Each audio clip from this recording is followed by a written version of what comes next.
तो दोस्तों इस वीडियो में हम इशू करने वाले हैं चैप्टर 6 का रिवीजन वीडियो और आपका एसएम का जो कि हमने पोल इशू किया था और आप लोगों ने पोल दिया था उसके अकॉर्डिंग जो है हम आपको दे रहे हैं चैप्टर 6 का रिवीजन।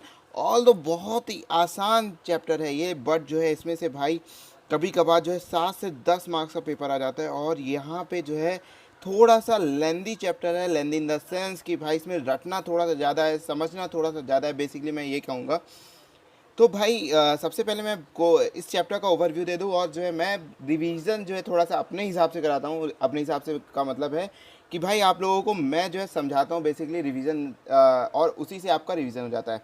तो भाई क्वेश्चन इसमें क्या क्या बन जाता है। एक क्वेश्चन बनता है फॉर्मुलेशन एंड इम्प्लीमेंटेशन में डिफरेंस क्या है, और ये आईसीआई का बहुत फेवरेट क्वेश्चन है। 4 मार्क्स में उस समय आईसीआई पूछता है और बेसिकली जो है जो 7 डिफरेंस आईसीआई ने दे रखे हैं आप लोगों को स्टडी मटेरियल में, अगर आप उसको वो लिख के आओगे तो 2 नंबर मिलेंगे केवल। और उसको 2 नंबर को 3 से 3.5 नंबर में कैसे कन्वर्ट कर सकते हैं मैं आपको वो भी बताऊंगा। इशूज़ इन स्टडी इम्प्लीमेंटेशन, ये थोड़ा सा लीस्ट इंटरेस्टेड टॉपिक है आईसीआई की नज़र से। ऑर्गेनाइजेशनल स्ट्रक्चर बहुत ही इंपॉर्टेंट टॉपिक है, 3 मार्क्स का हर बार जो है पूछ लेता है कई बार। वैल्यू चेन एनालिसिस ये जो है दिया था हमारे पोर्टर साहब ने, बहुत ही आसान सा चीज़ है, बस इसको समझना है कि पोर्टर साहब ने वैल्यू चेन एनालिसिस क्या बताया था। अगर आपने समझ लिया तो कोई दिक्कत की बात नहीं है।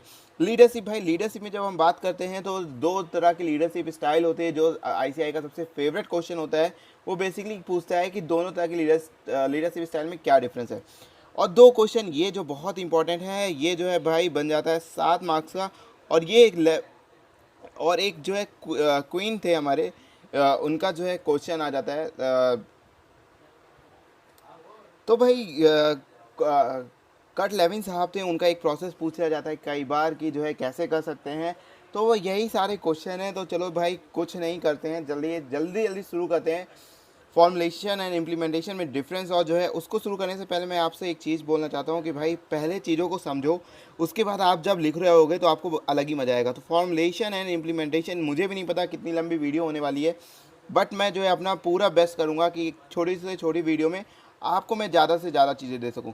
फॉर्मुलेशन एंड इम्प्लीमेंटेशन, एक बहुत ही जनरल सा एग्जांपल लेते हैं। आपका जो है सीए का एग्ज़ाम है 2-4 दिन बाद, आप क्या कर रहे हो, अपना स्केड्यूल बना रहे हो, ठीक है। फिर उसी शेड्यूल के अकॉर्डिंग आप जो है अपनी पढ़ाई करोगे, और जो है अगर पढ़ाई उस अकॉर्डिंग नहीं हो पा रही है तो फिर आप शेड्यूल क्या करोगे, फिर से बनाओगे। तो आप जो शेड्यूल बना रहे हो वही होती है आपकी स्ट्रेटजी फॉर्मुलेशन, और जो पढ़ाई करते हो वही होती है स्ट्रेटजी इम्प्लीमेंटेशन।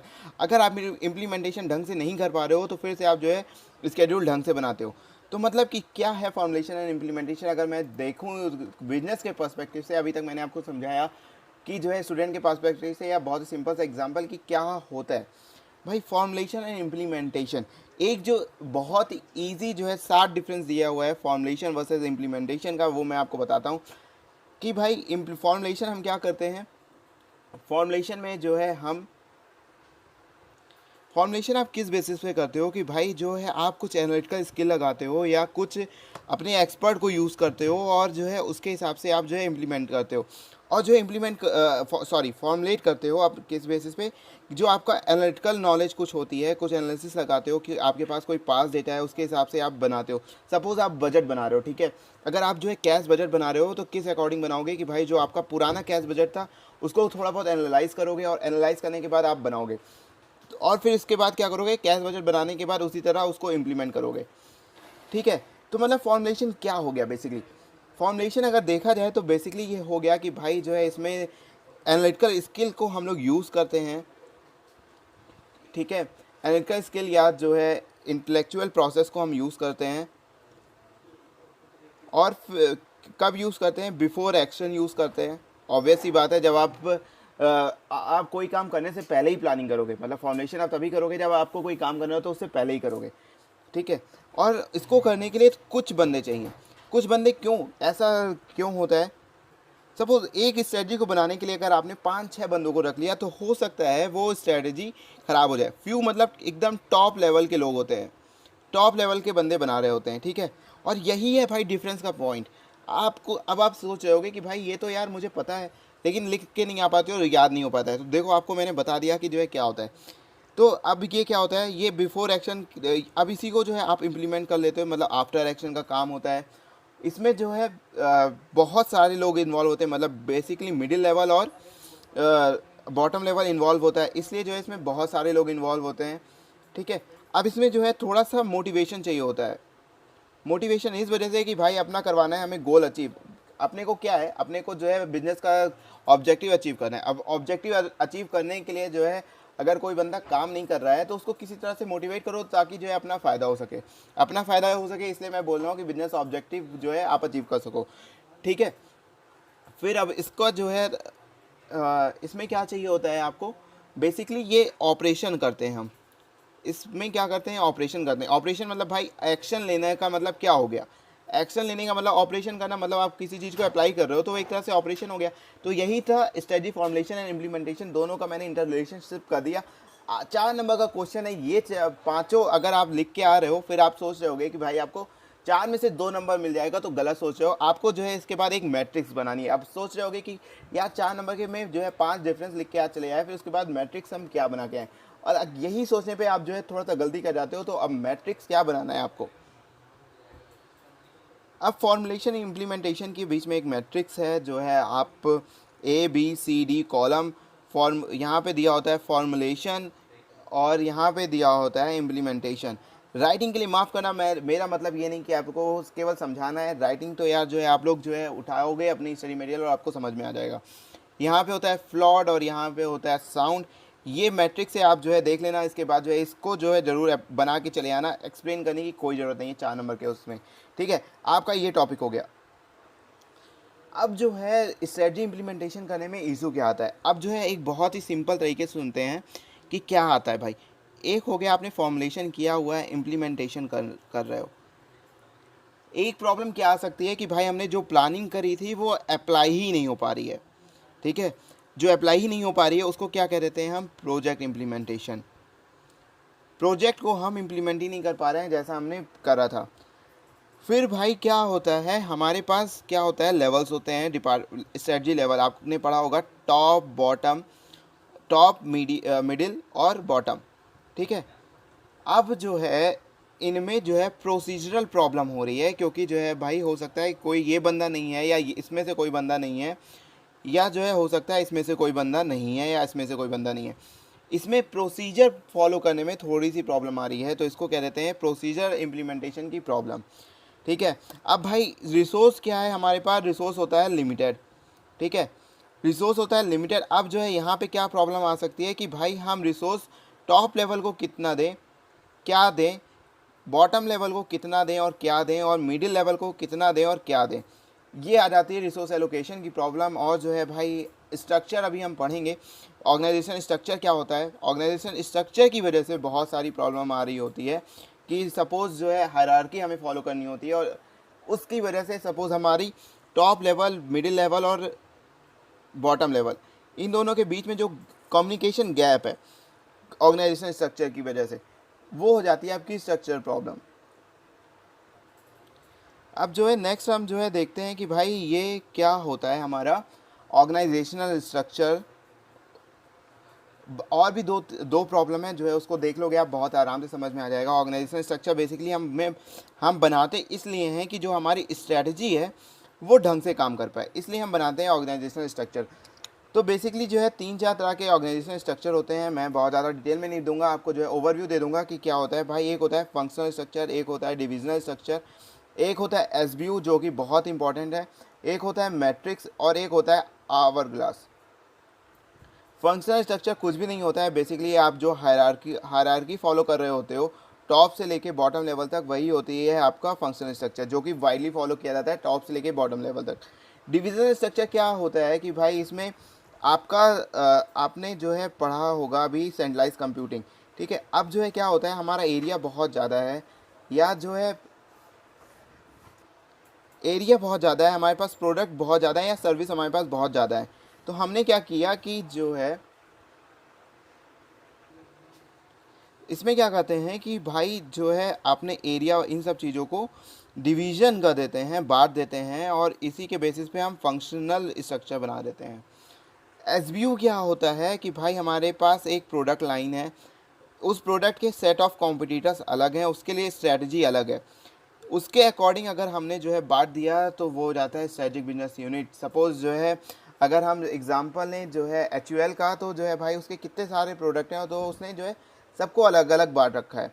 मैट्रिक्स स्ट्रक्चर भाई ये जो है बेसिकली फॉलो किया जाता है, ये बेसिकली फॉलो किया जाता है आपका आईटी इंडस्ट्रीज़ में, और जो है बहुत ही गंदा स्ट्रक्चर है, और क्योंकि इसमें कम्युनिकेशन की प्रॉब्लम बहुत ज़्यादा होती है। क्योंकि मैट्रिक्स अगर आपने पढ़ा हो टोपोलॉजी में, तो क्या होता था, मैट्रिक्स इधर इधर इधर इधर बहुत जगह कम्युनिकेशन हो रहा था, तो दूसरी प्रॉब्लम ये प्रॉब्लम आ जाती है उसमें डबल कम्युनिकेशन की। एक स्ट्रक्चर और होता है नेटवर्क स्ट्रक्चर, जिसका मैंने नहीं लिखा। नेटवर्क स्ट्रक्चर बेसिकली तब बहुत अच्छा होता है जब गवर्नमेंट जो है या आपकी इकोनॉमी है वो आपकी स्टेबल नहीं है, इसकी एक कंडीशन है ये। अब बेसिकली नेटवर्क स्ट्रक्चर क्या होता है, नेटवर्किंग का मतलब क्या होता है, एक दूसरे से जुड़ना, जैसा कि मैंने आईटी के रिवीजन चैप्टर में बताया था। अब एक दूसरे से जुड़ना, तो अब इसमें क्या करते हैं कि जो है भाई जो पावरफुल बंदा होता है वो क्या करता है कि कह देता है भाई तुम अपना नाम यूज़ करो, अपने रिसोर्सेज यूज़ करो और जो है काम करो। मतलब जैसे अगर मैं आपको यूसीबी का एग्जांपल दूँ, तो यूसीबी के बहुत सारे स्टोर हैं, बट यूसीबी कंपनी कहाँ की, कहीं और की है, लेकिन काम हर जगह हो रहा है, तो वो हो गया आपका नेटवर्क स्ट्रक्चर। फिर एक होता है आवर ग्लास स्ट्रक्चर। इसमें क्या होता है भाई, एक नई टेक्निक है, इसको जो है क्या कहते हैं, इसमें कहते हैं कि भाई सबसे ज़्यादा काम आप करवाओ बॉटम लेवल से, थोड़ा कम काम करवाओ, सबसे कम काम करवाओ मिडिल लेवल से, और इससे इन दोनों के कंपैरिजन इससे थोड़ा सा ज़्यादा बट इससे थोड़ा सा कम काम कराओ टॉप लेवल से। ये हो जाता है आपका आवर ग्लास स्ट्रक्चर। अब बात करते हैं कि भाई वैल्यू चेन एनालिसिस क्या है। चलो जल्दी से ज़रा पेन चेंज कर दें। पेन ये सही है, बिल्कुल सही है। तो भाई वैल्यू चेन एनालिसिस क्या होता है। वैल्यू चेन एनालिसिस ये दिया था हमारे पोर्टर साहब ने, ठीक है, पोर्टर साहब ने। अब आपने सुना होगा कि भाई एकता में ताकत होती है, मतलब कि आप अगर साथ में काम कर रहे होगे तो उसमें ताकत होगी। अब पोर्टर साहब ने वही चीज़ को अप्लाई किया। उन्होंने कहा कि क्या होता है वैल्यू चेन। उन्होंने कहा कि सपोज़ एक रॉ मटेरियल है, आपको पता है ये चीज़ वैल्यू चेन क्या होता है, आप यूज़ करते हो रॉ मटेरियल, वर्किंग प्रोग्रेस, फिर पैकिंग लगा दिया, पैकेजिंग कर दी, फिर आ गया फिनिश गुड्स, ठीक है। अब ये हो रहा था आपका प्रोसेस, ठीक है, ये हो रहा था आपका प्रोसेस, ये आपका प्रोसेस था, ठीक है। अब जो है पोर्टर साहब ने क्या कहा, उन्होंने कहा कि ये सपोज़ अगर ये यहाँ से यहाँ जाता है तो इसकी वैल्यू बढ़ जाएगी, यहाँ से यहाँ जाता है तो इसकी वैल्यू +1 सपोज़ हो गई, तो x +1 +1 हो जाएगी, और यहाँ पे आया तो x +1 +1 हो जाएगी, ठीक है। इन्होंने कहा कि हर प्रोसेस के जो है ड्यूरेशन में जो है वो बढ़ जाती है, और जो है जो वैल्यू है एक प्रोडक्ट की, वो टोटल क्या होता है, जो ये टोटल एडिशन हुआ है एक प्रोडक्ट में। अब जो है मतलब आप समझ रहे हो, सोचोगे क्या बोल रहे हो यार, मतलब वैल्यू कुछ भी नहीं है। वैल्यू है कि आपका जो प्रोडक्ट है उस प्रोडक्ट में जो आपका ऑपरेशन हुआ है, ठीक है, और हर ऑपरेशन में जो है कितनी वैल्यू इंक्रीज़ हुई है, वो हो जाता है आपका वैल्यू ऑफ प्रोडक्ट। तो इन्होंने वही कह दिया कि जो है भाई बहुत सारे ऐसे प्रोसेस हैं जिनको फॉलो करके जो है आपकी प्रोडक्ट की वैल्यू बढ़ती है। अब इसको उन्होंने 2 एक्टिविटीज़ में बांट दिया वैल्यू चेन को, अपनी प्राइमरी एक्टिविटी और सपोर्ट एक्टिविटी। सपोर्ट एक्टिविटी मतलब कि जो है आपका बेसिकली जो है कस्टमर सेटिस्फेक्शन को प्रोवाइड करने के लिए। प्रोडक्ट एक्टिविटी कि आप जो है अपने प्रोडक्ट को जो है डिलीवर, प्राइमरी एक्टिविटी मतलब कि आप जो है अपने प्रोडक्ट को कस्टमर तक डिलीवर कर सको। तो जो है ये होता है भाई आपका ये, ठीक है। अब जो है आते हैं बात लीडरशिप। अब भाई एक ये क्वेश्चन बहुत ही इंपॉर्टेंट बनता है कि लीडरशिप बेसिकली है क्या, और लीडरशिप और मैनेजर में क्या डिफरेंस है। भाई सबसे पहली बात तो ये कि हर एक लीडर मैनेजर हो सकता है, लेकिन हर एक मैनेजर ज़रूरी नहीं कि लीडर हो। क्योंकि भाई जो लीडर होता है वो क्या करता है कि वो आता है सामने से कूद के सब कुछ अपने ऊपर लेके, और जो है वो संभालता है हर चीज़ों को, और जो है कुछ वो लगाता है मोटिवेशन वगैरह सारी चीज़ें कि आप जो है इम्प्लीमेंट कर सको। थोड़ा सा डिफरेंस है लीडर और मैनेजर में, और जो है लोग इसी से कंफ्यूज होते हैं। अब जो है बेसिकली 2 तरह की लीडरशिप स्टाइल है, एक ट्रांसफॉर्मेशनल है और एक ट्रांजैक्शनल है। ट्रांसफॉर्मेशनल नाम भी सब कुछ बता देता है कि मतलब आपको किसी चीज़ को ट्रांसफॉर्म करना है, मतलब बदलना है। लो भाई बदलना है, बदलना है। अब क्या बदलना होता है ट्रांसफॉर्मेशनल में कि भाई आपका बैड समय चल रहा है, बैड टाइम चल रहा है, क्राइसिस चल रही है हमारी, और जो है यहाँ पे कुछ ऐसा करो कि बंदे जो है उछल के पागल हो जाएं और कहें कि भाई अब यही कंपनी है, इसी के लिए हम काम करेंगे, भले हमें पैसा नहीं दे रही हो। ये बेसिकली जो है मतलब कि क्या करना, दो कीवर्ड है ध्यान रखने ना, करिश्मा और एंथुसियाज्म। एंथुसियाज्म लगा के जो है, इन दोनों को लगा के जो है भाई करना होता है लीडरशिप। और जो है अगर आप सोचो कि क्या एग्जाम्पल आप दे सकते हो, तो मैं जो है जिनको बहुत मानता हूँ, एक है महाराणा प्रताप। आपने सब कुछ सुना होगा कि जो है भाई उन्होंने 16,000 लोगों को मोटिवेशन करके जो है लगभग 1.5 लाख लोगों को जो है के साथ लड़ रहे थे, और काफ़ी हद तक जो है हमने बेस्ट कंपटीशन दिया था। और अगर एग्जांपल दें तो मतलब कि जो है क्या होता है कि एक सही समय का इंतज़ार करना, और सही समय का इंतजार करने के बाद इस तरह से गाइड करना कि भाई वो आपका एकदम सब कुछ बदल जाए। ट्रांजैक्शनल में क्या होता है, ट्रांजैक्शन में क्या होता है कि भाई आपका जो है एक काम धंधा आपका सुचारू रूप से चल रहा है, सुचारू रूप से मतलब कि स्मूथ फंक्शनिंग हो रही है, बट फिर भी यार कहीं कहीं ना थोड़ा सा जो है एक हल्का सा डोज चाहिए होता है कि जो है भाई आप कंट्रोल भी कर सको और जो है अपना वो कर सको। तो मतलब इसका बेसिकली ये मतलब हो गया ट्रांजैक्शन लीडरशिप में कि जो भाई हुक और क्रूक आपको जो है फॉलो करवाना है, रिवॉर्ड या पनिशमेंट के थ्रू आपको बस काम करवाना ही करवाना है। अब नेक्स्ट टॉपिक हम देखते हैं कि क्या है भाई। नेक्स्ट टॉपिक है हमारा बहुत important, strategic change. Strategic change अब जो है समझते हैं स्ट्रेटजिक चेंज का बेसिकली मतलब अगर डिक्शनरी मीनिंग हम देखें तो स्ट्रेटजी को चेंज करना। बट स्ट्रेटजिक चेंज करने की ज़रूरत क्यों पड़ती है भाई? हम क्या हुआ कि हमने जो है बहुत ही अच्छी स्ट्रेटजी बनाई, बहुत अच्छा काम कर रहे थे, बट कुछ ऐसा हुआ कि भाई न्यू कॉम्पिटिटर आ गया, हमें बढ़िया से टक्कर दे रहा है, या जो है हम जिस इन्वायरमेंट में लड़ रहे थे वो इन्वायरमेंट की कंडीशन सारी चेंज हो चुकी हैं, या कुछ नया तरीका आ गया है कि हमें जो है भाई चेंज करना है। तो इसको करने के लिए सबसे पहले क्या करना होगा? सबसे पहले भाई अगर हमें चेंज करना है तो क्या करना होगा? उसको पहचानना होगा कि चेंज क्या करना है हमें। ठीक है, कैसे पता चलेगा आपको? कि भाई सॉर्ट करोगे, ऑब्वियस सी बात है, स्ट्रेंथ वीकनेस अपॉर्चुनिटी थ्रेट जो है करोगे। फिर जो है बहुत ही इंपॉर्टेंट टॉपिक, चेंज क्या होता है कि चेंज से ना हर कोई रेसिस्ट नहीं कर पाता है, सॉरी चेंज हर कोई अडॉप्ट नहीं कर पाता है। मतलब आपने जो है ऑर्गेनाइजेशन में कुछ चेंज किया तो ज़रूरी नहीं है कि हर कोई बंदा अडॉप्ट कर पाए। तो ये जो है ये वाला काम जो है सबसे मेन होता है। इसमें क्या करना होता है? आपको अपना विजन लोगों के साथ शेयर करना होता है इस तरह से कि जो है वो आपके साथ दे मतलब आपका उनका जो है गोल, उनका पर्सनल गोल आपके ऑर्गेनाइजेशनल गोल से मैच हो जाना चाहिए। बस ये काम हो गया है आपका। फिर ऐसा हो जाए तो आपको क्या कर देना है? क्या कर देना है? आपको इंस्टीट्यूशनलाइज कर देना है, मतलब अप्लाई कर देना है अपने चेंज को, और जो है भाई देखते रहना है कि ये फॉलो कर रहा है या नहीं। और इसी को जो है करने के लिए हमारे कर्ट लुईस साहब थे, उन्होंने जो है एक बहुत ही अच्छा प्रोसेस बताया, 3 प्रोसेस बताया। उन्होंने कहा कि अनफ्रीजिंग, चेंज और फिर उसके बाद रीफ्रीजिंग। अब ये मैं जो है एक आपको रेफ्रिजरेटर के एग्जांपल से समझता हूँ कि सपोज आपके पास जो है आप खरीद के लेके आए हो 2 किलो पोटैटो लेके आए हो, ठीक है, और आपके पास जो है फ्रिज में रखने की जगह नहीं है। आप क्या करोगे? सबसे पहले फ्रिज खोलोगे ना। फिर क्या करोगे? फ्रिज खोलने के बाद जो है जगह बनाओगे, मेक स्पेस करोगे, ठीक, स्पेस करने के बाद पोटैटो रखोगे और फिर बंद कर दोगे, क्लोज कर दोगे। तो भाई इतना ही तो कर्ट लुईस साहब ने भी बताया है कि जो है अनफ्रीजिंग में मतलब क्या करना होता है कि अपनी जो है सिचुएशन को खोल के रख दो सबके सामने कि भाई देखो ये है, यहाँ पे दिक्कत आ रही है। फिर चेंज करो, इस तरह से चेंज करना है आपको। अगर ऑर्गेनाइजेशन के हिसाब से देखें कि भाई चेंज करो इस तरह से कि आपके ऑर्गेनाइजेशन में सब कोई को पता हो। जैसा कि यहाँ पे हम देख रहे थे कि अडॉप्ट करने में दिक्कत होती है, तो इसको इसलिए कहा उन्होंने कि सबको जो है पता हो ऑर्गेनाइजेशन में, और वो जो है हैप्पी हो। फिर उनको कहो कि भाई आपने नहीं अडॉप्ट किया तो फिर आपको मिलेगी रिवॉर्ड भी, पनिशमेंट भी, अकॉर्डिंगली आपने फॉलो किया हो या नहीं फॉलो किया हो। फिर रीफ्रीज कर दो, मतलब जो है भाई अप्लाई कर दो।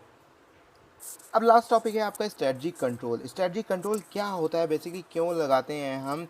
कि भाई हमने कुछ स्ट्रेटजी बनाई थी, वो जो है जो हम रिज़ल्ट चाहते थे वो सही प्रोड्यूस कर रही है या नहीं, जो हमने फॉर्मुलेट किया था वो वैसा ही इम्प्लीमेंट किया है या नहीं, ये चेक करने के लिए हम लगाते हैं स्ट्रेटजिक कंट्रोल।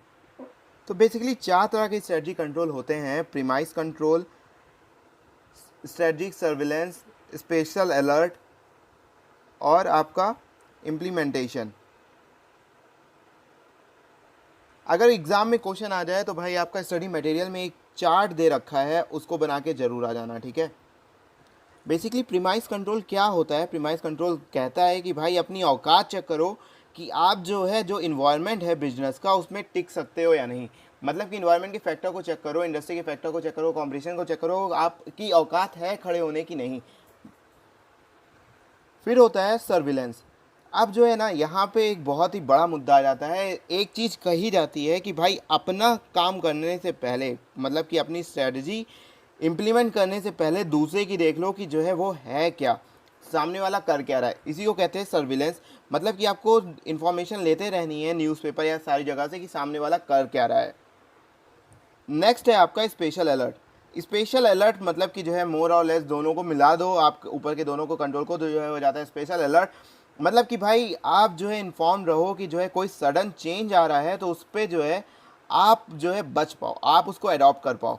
मतलब बहुत सारी ऐसी चीज़ें होती हैं कि भाई आप हो सकते हैं ना अडॉप्ट कर पाओ, तो जो है उसको आपने आपको पहले से इन्फॉर्मेशन रखे रहनी है कि आप जो है उन चेंजेस को अडॉप्ट कर पाओ। कैसे पता चलेगा? लाइक जो है आपका गवर्नमेंट ने कुछ जो है आपकी डिसीजन चेंज कर दी, मतलब पॉलिसी कुछ चेंज कर दी, या जो है टेररिस्ट अटैक हो गया एक्सेट्रा। नेक्स्ट है इम्प्लीमेंटेशन कंट्रोल।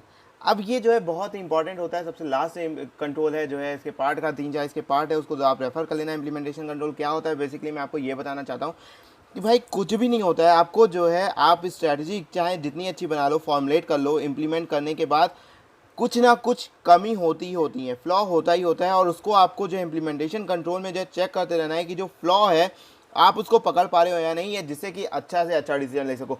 तो भाई यहीं पे खत्म होता है आपका चैप्टर 6 एसएम का रिवीजन, और मैंने बहुत ही अच्छे से समझाने की कोशिश करी है आपको, बहुत ही जनरल वर्ड में सारे टॉपिक को लगभग कवर किया, एक जो है कोर कॉम्पिटेंसी छोड़ के।